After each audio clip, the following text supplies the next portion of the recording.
হ্যাঁ, নমস্কার। আমি ডাক্তার অরিন্দম চক্রবর্তী বলছি। বিরাটি বেলঘড়িয়ায় প্র্যাকটিস করি। আমি একজন অপটোমেট্রিস্ট, আই স্পেশালিস্ট। তা আমার সাথে দীর্ঘদিন যাবৎ অলোকের আলাপ।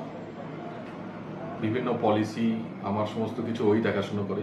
তা ওর কাছ থেকে আমি একটি কোম্পানির হেলথ ইন্স্যুরেন্স পলিসি করিয়েছিলাম।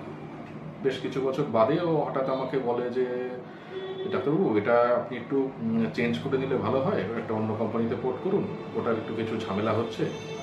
আমি তো ওর কথা সবসময় শুনি। তা যথারীতি বলি যে, তুমি যেটা ভালো বোঝো সেটা করো। তা ও আমাকে একটা কোম্পানিতে পোর্ট করায় এবং আশ্চর্যের ব্যাপার,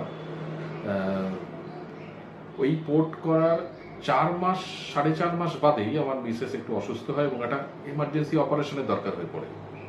তা সেই অবস্থায় আমি অলোকের সঙ্গে যোগাযোগ করি। অলোক আমাকে অ্যাডভাইস দেয় যে অপারেশনের ডিটেলসটা ডাক্তারবাবু কী লিখলেন না লিখলেন সেটা যেন আমি অলোককে জানাই। তা যথারীতি আমি যিনি সার্জন ছিলেন ওনার সাথে কথাবার্তা বলে সব ডিটেলস আমি অলোককে জানাই।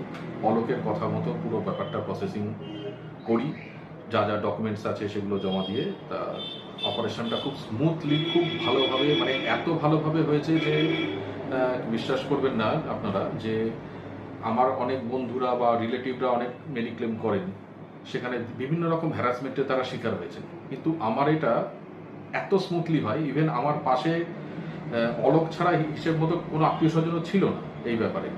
পুরো ব্যাপারটা আমি একা করি এবং আমাকে 5 মিনিটের জন্য নার্সিংহোম কোনো রকম হ্যারাসমেন্ট করার সুযোগ পাইনি।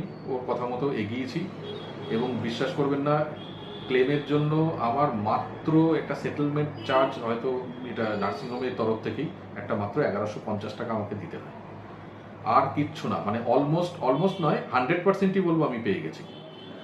থ্যাংক ইউ অলোক, তোমার এই মানে এত ভালো একটা সাজেশন দেওয়ার জন্য। এবং আমি সবাইকে রিকোয়েস্ট করব যে আমি যে উপকার পেয়েছি অলোকের থেকে, আপনারা ওর সাথে যোগাযোগ করবেন, ওর কথা মতো ও যা যা বলছে সেই মতো করবেন। অ্যাটলিস্ট কোনো বিপদে পড়বেন না ভবিষ্যতে, আমি এটুকু বলতে পারি। যথেষ্ট উপকার পাবেন। Thank you.